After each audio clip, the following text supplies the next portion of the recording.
सैया होठ के चुमी तब ओठ लाली लगाई जब राजा होठ के चुमी तब ओठ लाली लगाई जब सजी सवर के आई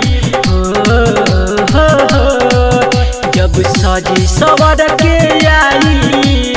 हमरा से करी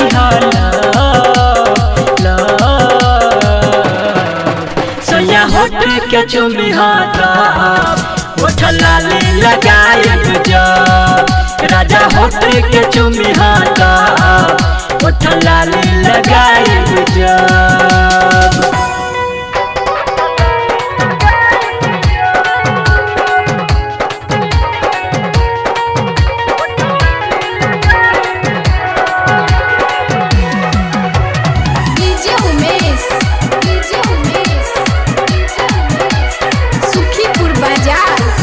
छोड़य अभी जाए तू होत बड़ी लेट हो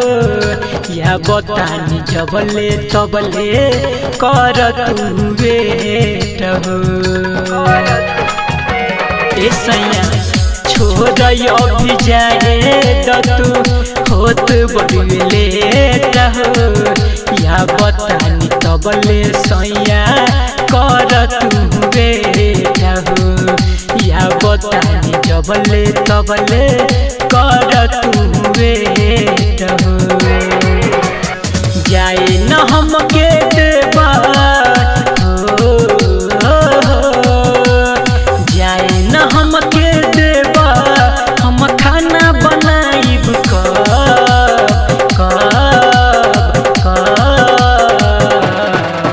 सैया होठ के चुमी तब ओठ लाली लगाई जब राजा होठ के चुमी तब ओठ लाली लगाई जब प्रेजेंटेड बाय मां म्यूजिक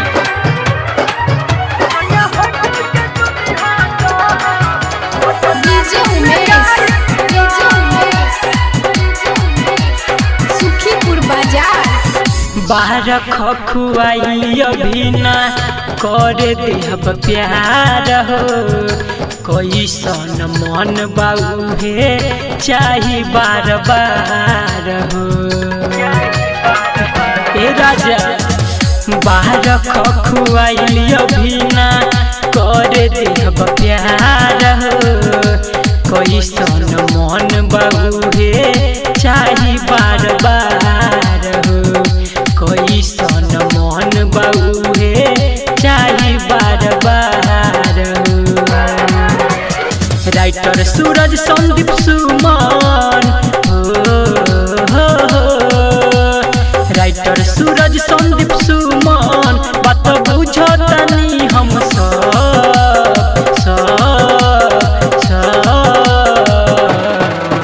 सैया होठ के चुमी तब ओठ लाली लगाई जब राजा होठ के चुमी तब ओठ लाली लगाई जब।